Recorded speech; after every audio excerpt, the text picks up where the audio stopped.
toutes et à tous, c'est Elias. On se retrouve aujourd'hui pour une nouvelle vidéo. Désolé, vous l'entendez certainement, je suis un petit peu malade, mais on ne pouvait pas s'empêcher de parler du prochain combat de Saladin Parnasse qui est quand même en route pour devenir le premier triple champion de l'histoire du MMA après la ceinture des poids plumes et celle des poids légers du KSW. Le franco-marocain va disputer cette fois-ci le titre chez les poids welter. Ça se passe ce samedi 16 décembre en combat principal du KSW 89. Le défi s'annonce vraiment de taille puisque son adversaire, il est surpuissant et il est surtout invaincu après 14 combats professionnels de MMA. Comme d'habitude, pour une analyse et pronostic, on retrouve Movsar Ibragimov qui lui va passer pro dans les prochains mois. Et après avoir roulé vraiment sur la scène amateur, la preuve c'est qu'il est champion EF chez Poicoq, médaillé de bronze aux derniers mondiaux, plutôt 2022, et médaillé d'or aussi au championnat d'Europe également de 2022. Movsar, comment est-ce que tu vas? Tu te portes bien? Ouais, ça va super et toi? Je me porte très très bien. Moi, je suis pas malade, contrairement à toi. Alhamdoulilah, tant mieux. Ouais, j'ai pris un petit rhume là, ça s'entend certainement à ma voix. J'espère qu'elle va rester parmi nous tout au long de la vidéo. Mofser, cette fois-ci, on ne parle pas du UFC, on va parler du KSW 89, un énorme événement qui se passe ce samedi 16 décembre en Pologne. Et il y a un combat en particulier qui nous intéresse tous les francophones, que ce soit les Belges, les Suisses et les Français évidemment. C'est ce Saladin Parnasse versus Adrian Bartoszycki. Mais avant de te demander si tu es hypé par cette affiche, j'aimerais savoir ce que tu penses aussi du KSW, tout simplement, qui est une organisation polonaise de MMA qui est sous-cotée, pas très connue encore pour l'instant, que ce soit en France ou en Belgique. Toi, personnellement, qu'est-ce que tu penses de cette organisation? KSW, c'est actuellement, je pense, la plus grosse organisation de MMA en Europe. C'est le numéro un d'Europe. Dans le dernier qu'il y a eu où Saladin combattait, ils ont fait des records d'audience, de nombre de personnes présentes, etc. Le show, il est là. En termes de ce qu'ils proposent, c'est une très grande organisation d'EMA. Si j'ai quelque chose à redire, ça serait que c'est un truc un peu de laisse. Il y a souvent des polémiques de doping, etc. Donc, en fait, moi, j'aime beaucoup, c'est très beau à regarder, etc. Mais ce ne serait pas mon premier choix Mhm. si je devais choisir une organisation. Parce que rien que tu regardes l'adversaire Saladin, là, tu vois, il n'a pas bu que du lait d'amande, si tu vois ce que je veux dire. Il n'a pas mangé que des brocolis. Ben, d'ailleurs, il y a Hatch, le coach et le manager de Saladin Parnasse, qui en a parlé dans une interview accordée à RMC Sport. Il le dit clairement, à mon avis, Bartoszycki, c'est pas moi qui le dis, hein, je cite Hatch. À mon avis, Bartoszycki, selon Hatch, en tout cas, il consomme des substances. Vous voyez ce que je veux dire? Ben, je pense d'ailleurs que le KSW, il n'y a pas de contrôle antidopage, si je ne m'abuse, au KSW, ce qui fait que parfois il y a des combattants avec des physiques, t'as l'impression qu'ils sortent d'un animé Baki, limite. Ouais, c'est ça, en fait. Ils en font pas trop, tu vois. Ils font un peu de temps en temps, mais même s'ils te crament avec des tests bizarres, tu vois, ils passent en somme. Et là-bas, dans l'Est, frère, Pologne et tout, République tchèque, il y a moyen de bidouiller ces trucs-là, tu vois. Qu'est-ce que tu veux? Je sais pas, moi j'aime pas, tu vois, et j'ai pas envie de me doper, donc j'ai pas envie de. J'imagine, tu vas aller perdre contre un mec qui a des quadriceps, ça comme, tu vois. Alors qu'il s'entraîne 3 fois par semaine. Ah non, c'est clair, c'est clair. Après, ça reste une très belle organisation, comme tu l'as dit, capable de remplir des salles, remplir même des stades, hein, le Coliseum récemment.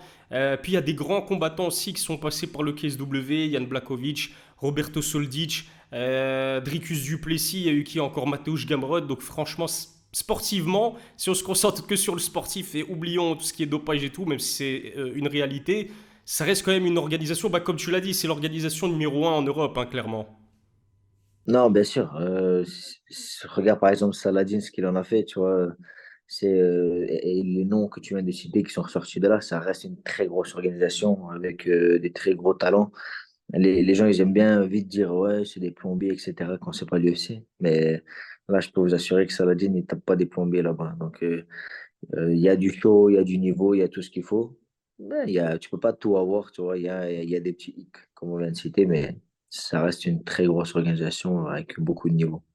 Exactement. Et puis, c'est clair que son prochain adversaire, c'est vraiment pas un plombier, hein, Saladin Parnasse, puisqu'il affronte Adrien Bartoszynski, qui est le champion des poids welter du KSW. Il est invaincu après 14 combats Movsar. Il compte 12 finishes à son actif, 11 par KO TKO et un par soumission. De son côté, Saladin, lui, il a été champion chez les poids plumes et chez les poids légers du KSW. Il compte 18 victoires pour une seule défaite. Et en plus de cela, la défaite, la seule défaite de sa carrière contre Daniel Torres, il a réussi à la venger.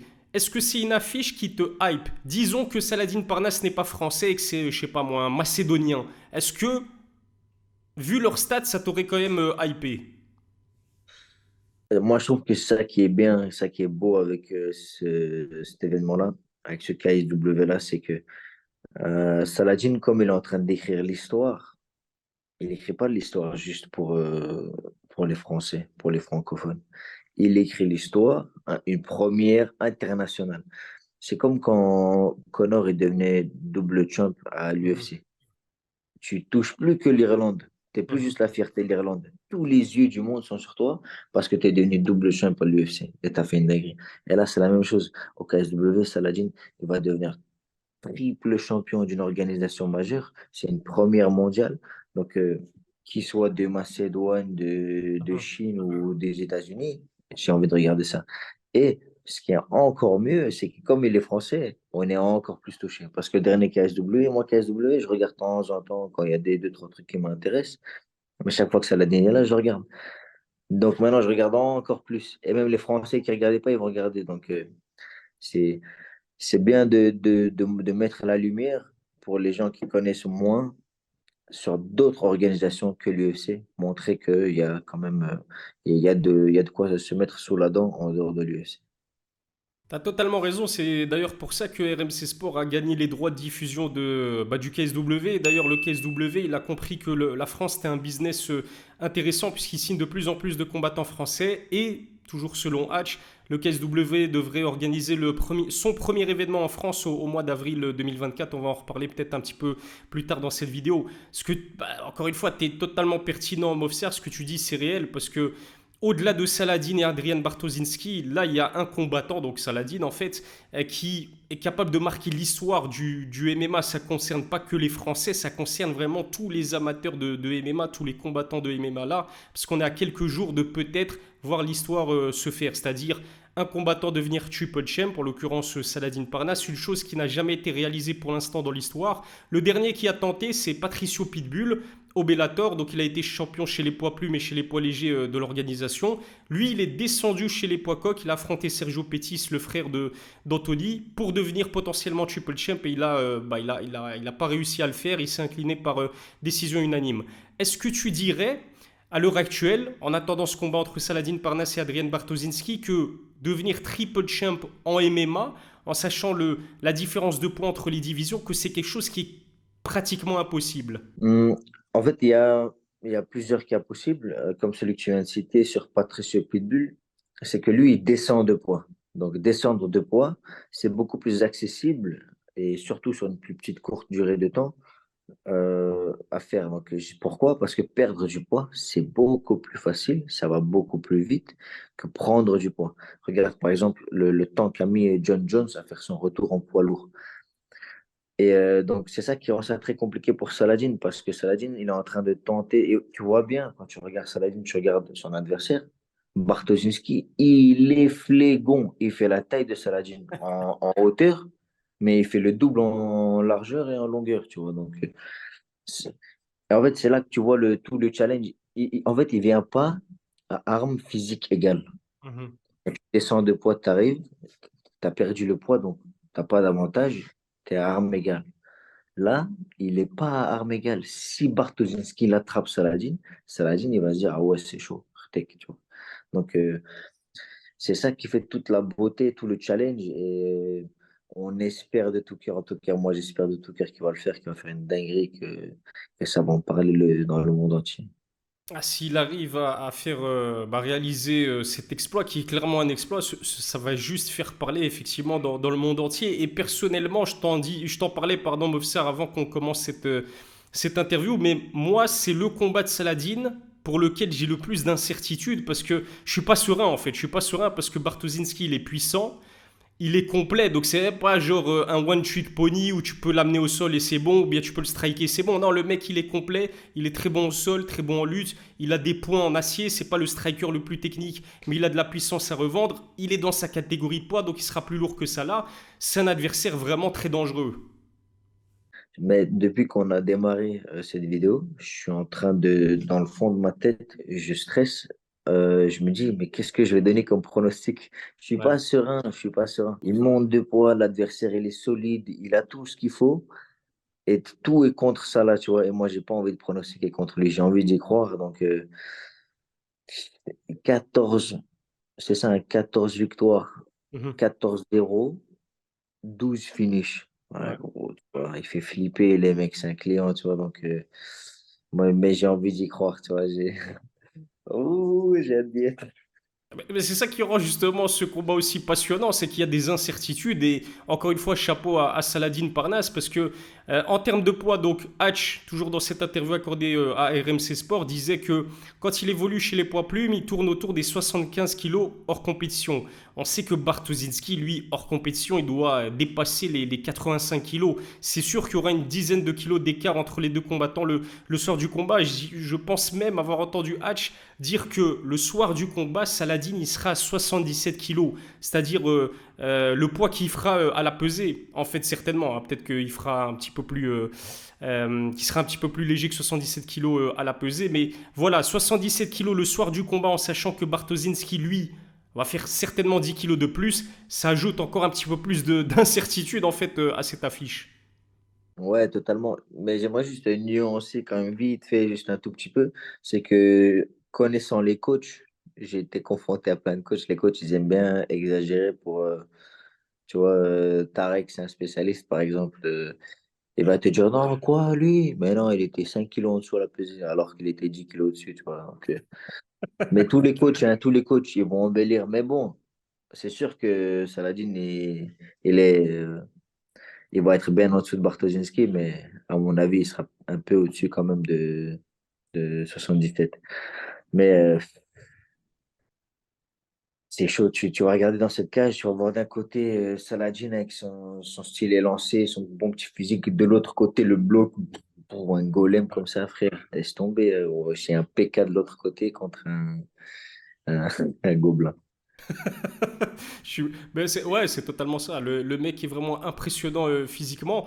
Ouais, c'est peut-être, comment dire, c'est intelligent ce que tu dis. Peut-être que c'est une stratégie de déstabilisation de la part de Hatch de dire ouais non tranquille, vous inquiétez pas, il sera qu'à 77 kilos sur du combat Saladin, l'autre il fera 10 kilos de plus, alors que peut-être qu'il sera, allez disons à 80 kilos. C'est possible. Qu'est-ce que j'allais dire? L'autre chose qui me fait peur aussi, Bofsar, je dois être honnête avec toi, c'est qu'on a vu qu'à son dernier combat, Saladin Parnasse, il a affronté Rouchala, il s'est imposé par TKO dans le quatrième round, mais malheureusement, à un moment donné dans le combat, il a subi, on va dire, un léger knockdown. Rajoute à ça aussi que sa première défaite, elle s'est faite contre Daniel Torres par TKO aussi. Il me semble que c'était du biceps, hein, c'était vraiment un KO très très spécial. Il s'est fait sonner par Daniel Torres, mais les deux l'ont sonné chez les poids plumes. Encore une fois, la Bartoszynski, c'est pas la catégorie au-dessus chez les 70 kilos, c'est deux catégories au-dessus chez les 77 kilos. Est-ce que ça aussi, ça t'inquiète, le fait de savoir que Rouchala l'a knockdown et le fait que Daniel Torres a réussi à le battre au premier combat? Ça m'inquiète pas parce que Saladin, c'est un humain comme un autre, tu vois. Il a deux bras, deux pieds, un menton, et si tu prends un bon coup au menton, tu tombes. Donc, au menton ou à la tempe, parce que le biceps c'était à la tempe. Euh, je pense qu'il y a plein de choses qui sont à prendre en compte parce que en featherweight, en poids plume, ils sont forcément plus rapides. Ils sont forcément plus rapides que Valentin Bartoszynski en welter. Euh, aussi, quoi d'autre? Le dernier knockdown qu'il a pris contre Chala, c'est vrai qu'il m'a inquiété. Mais tu regardes l'adversaire qu'il avait, il avait un dirty boxing, une boxe vraiment pas belle. Un peu, tu vois, il regarde pas trop, il envoie un peu au hasard. Et quelqu'un qui envoie au hasard, lui-même, celui qui envoie, il sait pas où il envoie. Alors toi, comment tu vas savoir, tu comprends? Donc tu Mhm. prends un mauvais coup, tu le vois pas, tu tombes. Mais il est revenu et il lui a fait sa fête, tu vois. Donc forcément, si il a pas pu tenir un coup de ces mecs-là, qui prend dans les mêmes conditions un coup de Bartoszewski, c'est chaud. Mais est-ce que ça va se produire? Peut-être pas, tu vois. Donc, un combat n'est pas un autre, un combattant n'est pas un autre, tu vois. Il a pris 2 fois des knockdowns, mais il a 16 fois pas pris de knockdown. Donc, je préfère regarder le bon côté des choses et espérer que Saladin va faire l'exploit. Après, contre Rouchala, il a pris le knockdown, mais il est resté très lucide, il s'est rapidement relevé. Tu vois, il n'y avait pas danger, on va pas se mentir, il n'y a pas danger. Par contre, contre Daniel Torres, bah, encore une fois, mais après, Daniel Torres, une fois qu'il a signé au PFL, je sais pas si tu es au courant, il a été contrôlé positif à 2 produits dopants. Je l'ai croisé à l'Octagone, c'était l'année dernière, je pense, Daniel Torres, quand je suivais Locen Keita avant qu'il affronte Ivan Bouchinger, je croise Daniel Torres dans les couloirs de l'Octagone. Mofsar, Daniel Torres, il a plus ou moins notre taille. Je te jure que de ma vie, j'ai jamais vu un gars de notre taille avec un physique pareil. Il sortait tout droit de l'animé Baki. Je te jure, c'est un truc de fou, Daniel Torres. J'ai jamais vu un être humain avec un physique pareil. C'était de la folie. Mais tout ça pour dire quoi? Tout ça pour dire que bah, il a été contrôlé positif au produit dopant et que peut-être que ça explique en quelque sorte le chaos qu'il a réussi à infliger à Saladin Parnasse en l'effleurant de son biceps. Le biceps devait être vraiment très très dur hein, pour le coup. Ouais, mais d'ailleurs, c'est ça, ça arrive, hein, ça arrive quelquefois quand tu passes un peu en dessous d'un crochet ou que tu es trop proche sur le crochet, que avec la vitesse que tu envoies le bras, tu te prends le biceps. Et ouais, dans la tempe en plus. En fait, le problème, c'est que tu le vois pas, même si c'est pas très fort, tu le vois pas. Dans la tempe, tu es déséquilibré, tu tombes. Mais en plus, il avait contesté, hein, je pense. Il y avait une polémique autour de cette défaite. Mais ouais, c'est ça que je disais, c'est ça que je disais tout à l'heure, c'est que c'est ça le problème des mecs là-bas, ils sont chargés comme des chevaux, frère. Euh, frère, entraîne-toi, combat, pourquoi ils sont là? Ils se réveillent au matin, ils se piquent dans l'estomac, reste concentré, cousin. Enfin, moi, je te jure, moi, ça me révolte un peu. Mais en tout cas, voilà, Saladin Parnasse a pris sa revanche ensuite contre Daniel Torres. Il l'a surclassé dans le rematch, donc affaire classée. Justement, si on se concentre un peu plus sur Saladin Parnasse, moi j'aimerais savoir comment est-ce que tu définirais son style à Saladin? Il a un style magnifique, Saladin, j'aime trop. Donc, déjà, pour ceux qui suivent pas trop, il est gaucher. Mhm. Il est gaucher et il a avait une version de son style qui ressemble à celui de Connor, mais en étant plus droit. Connor, il était très bas, très écarté sur sa garde, un peu stance karaté comme Cejudo, alors que Saladin, il est plus droit. Et poup, poup, poup, poup, il sort, poup, poup, poup, poup, poup, poup, poup. Oh là là. Que des coups en ligne. Poup, et d'un coup, il t'envoie un crochet. Poup, il sort, poup, il sort. Et puis après, middle, middle. Non, incroyable. En fait, le fait qu'il soit droit, plus droit, donc si tu es plus droit, tu as les jambes, elles sont plus proches. Et comme tu es sur la pointe des pieds, enfin, tu pas vraiment sur la pointe des pieds, mais tu es sur l'avant des pieds, c'est plus facile de se rentrer-sortir. Ceux qui regardent la vidéo, si vous essayez de vous mettre les jambes écartées et de sautiller, c'est beaucoup plus dur que d'être droit et sautiller. Et en fait, avec ce style-là, il peut faire des rentrées-sorties de fou. Il met un, deux, il sort droit, bam, bam, bam, bam, bam, bam. Et il y a des vidéos de sparring, des fois qui sortent de Saladin, où tu vois faire ça, c'est magnifique. Comme il est en gaucher, pas, pas, pas, pas, pas. Et à chaque fois, tu as les coups, il passe, il t'en remet. Tu mets un crochet, il passe dans le vide, il t'en met 10. Ouais. Pou. Ouais, et c'est magnifique à regarder ce style, j'aime trop ça. Et d'ailleurs, moi je boxe dans les deux gardes, tu vois, et quand je passe en gaucher, mon inspiration principale dans mon style de gaucher, c'est un remix de Saladin. Oh, bon à savoir, mais c'est clair que un très bon gaucher, intelligent, technique, il est rapide, c'est un truc de fou, il est complet aussi, bonne boxe anglaise, bon kickboxing, le sol, la lutte, c'est juste exceptionnel. J'avais noté autre chose aussi, mais oui, il est discipliné et il est athlétique aussi, Saladin, dans la catégorie des poids plumes, ça saute aux yeux. On dit souvent aussi de lui que c'est peut-être pound for pound, le combattant de MMA français avec le talent brut le plus important. C'est certainement... ce qu'il faut dire aussi, c'est qu'il a que 26 ans, attention, Saladin. Donc sa marge de progression, elle est énorme. Il y a Cédric Doumbé même qui s'est entraîné avec Saladin et qui est dithyrambique envers lui. Et pour que Cédric Doumbé qui généralement se considère comme étant le meilleur et le plus grand de tous les temps, qui complimente pas forcément souvent ses collègues. Là, pour le coup, il est vraiment unanime envers Saladin. Il dit que c'est le meilleur ou l'un des meilleurs. En tout cas, ça en dit long quand même sur le talent de Saladin Parnasse. Moi, je pense que actuellement, celui qui a le plus de mérite dans la MMA française, c'est comme Saladin.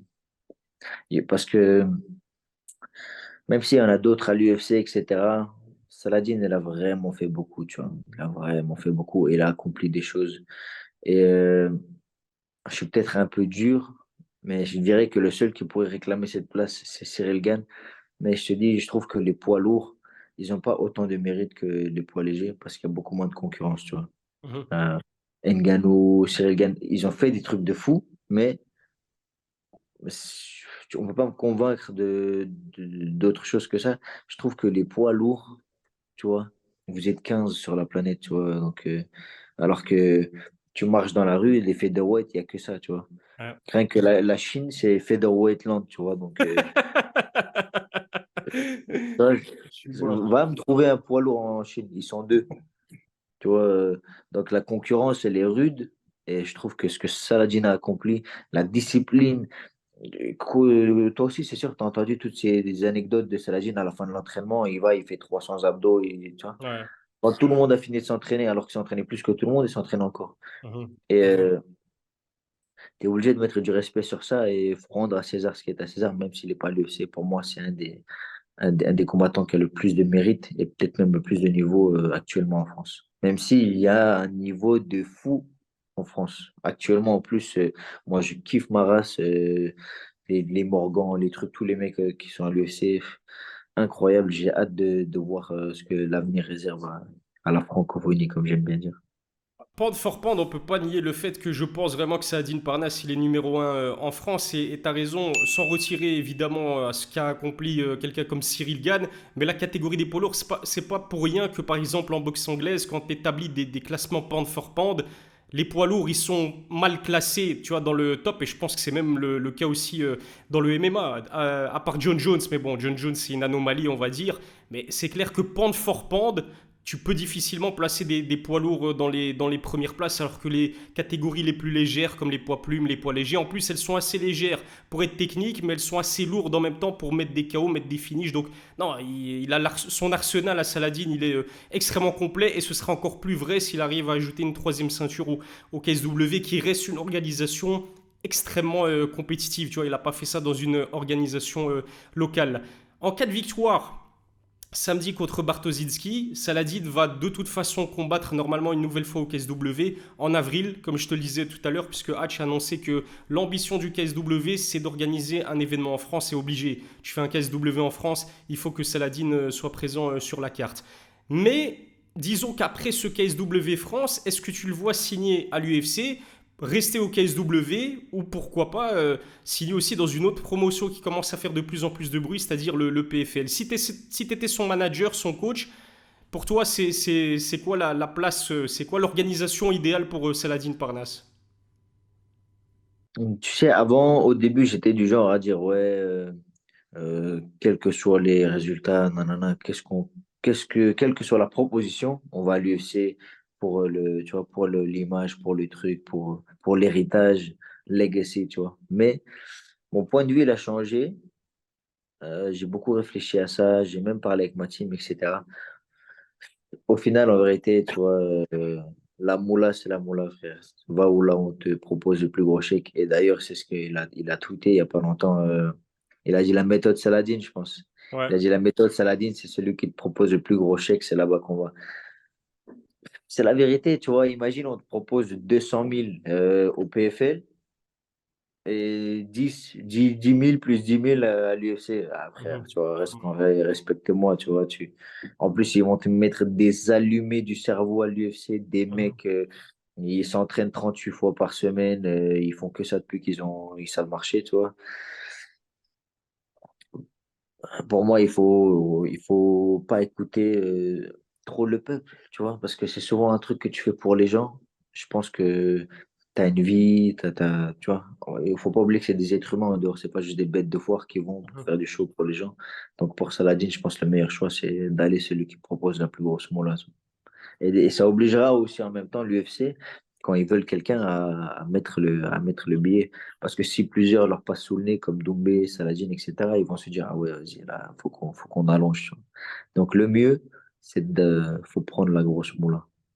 Ouais, t'as raison, et j'ai toujours voulu le voir à l'UFC parce que je pense que sportivement, il a les capacités vraiment de faire du très très sale à l'UFC. Mais c'était avant l'apparition du PFL, et c'est clair que je me dis, contrairement à Cédric Doumbé par exemple, Saladin il est encore jeune, il a 26 ans, donc rien ne l'empêche de comment dire, de s'exporter au PFL, de pourquoi pas combattre au tournoi poids plume ou poids léger ou que sais-je du PFL, faire de l'argent. Je suis sûr que le PFL, bah, ils ont envie d'avoir un grand nom comme Saladin Parnasse dans leur organisation. Là, ils viennent d'acquérir le roster Bellator, mais ils ont encore besoin de talent pour que la hype de l'organisation explose véritablement. Donc, si j'étais le manager de Saladin Parnasse, moi je pense que le PFL c'est le meilleur choix en attendant de continuer à mettre en place, à asseoir comment dire, sa cote à l'international. Au PFL c'est bien, et pourquoi pas après le PFL, après qu'il soit devenu champion dans la catégorie des poids plumes ou des poids légers du PFL, signer ensuite à l'UFC et être vraiment en position de force, parce que je pense que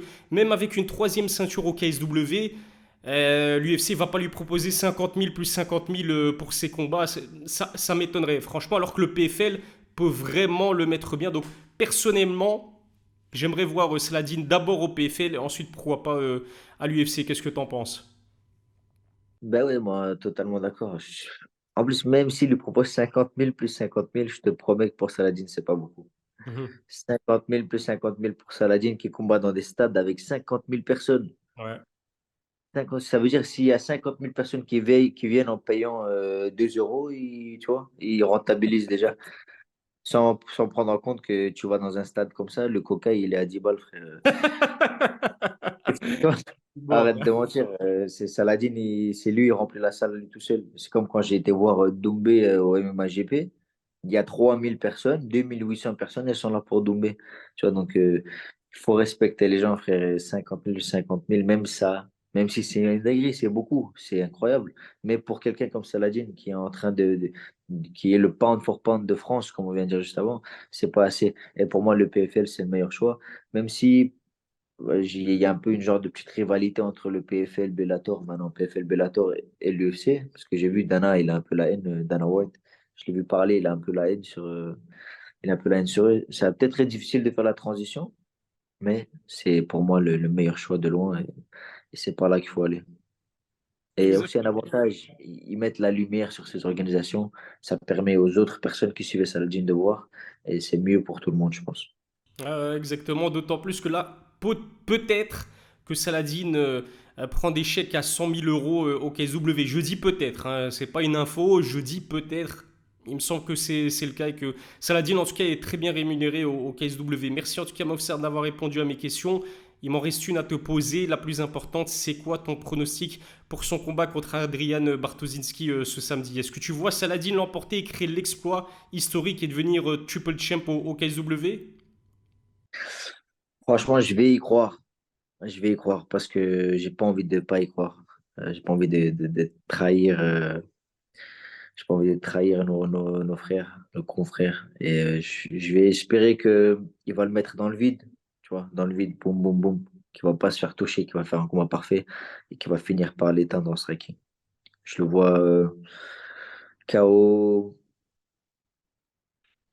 KO au deuxième ou au troisième round, je dirais. Saladin gagne par KO au deuxième ou au troisième. À force de l'avoir fatigué. Bon, rentrer, sortir, rentrer, sortir. L'autre, il tape dans le vide. Il va dans le vide, il panique, il fait un grand geste. C'est ce que je verrai. Ouais, Saladin, il peut le frustrer. On sait qu'il a une très bonne gestion de la distance, il a un très bon timing. Il sera plus rapide normalement aussi que Bartoszynski. Ça reste un combat très dangereux, on va pas vous mentir. Ça reste un combat qui m'inquiète. Moi, je stresse pour Saladin parce que, bon, allez, on va pas se le cacher, j'aime beaucoup Saladin Parnasse. Évidemment, je serai à fond derrière lui. Moi, je le vois l'emporter par décision unanime. Même Hatch l'a dit, la stratégie, c'est de faire durer le combat parce que Bartoszynski, étant donné qu'il sera plus lourd, étant donné que c'est un combattant puissant, fibre musculaire, musculaire rapide. Il n'a jamais dépassé le 3 rounds dans sa carrière. La stratégie, ça va être de l'emmener en eau profonde. Donc ouais, j'irais bien une victoire par décision unanime pour Saladin Parnasse, après l'avoir bien fatigué Bartoszynski dans les 2 premières reprises. Mais je pense que c'est un dur à cuire quand même, ce Adrian Bartoszynski. Je pense pas que Saladin puisse le finaliser au sol, parce qu'il a un bon sol. Et debout, c'est possible. Debout, c'est possible. Sur un bon petit contre, c'est possible. Mais je dirais plus victoire par décision unanime pour, je l'espère, Saladin Parnasse, qui, pour le coup, marquerait l'histoire du MMA en devenant triple champion. C'est tout ce qu'on lui souhaite, évidemment. Merci Movsar encore une fois. N'oubliez pas de vous abonner à son compte Instagram avant que sa cote explose. Je vous le disais, il va passer en pro dans les prochaines semaines, les prochains mois. Donc je mettrai le lien vers son compte Instagram dans la description. Abonnez-vous à ma chaîne, activez la cloche pour recevoir les notifications, je vais y arriver. Et donnez-nous vos pronostics dans les commentaires. Movsar, merci beaucoup et à la prochaine pour une nouvelle analyse. Merci à toi et merci à tous ceux qui donnent la force. À la prochaine. Ciao.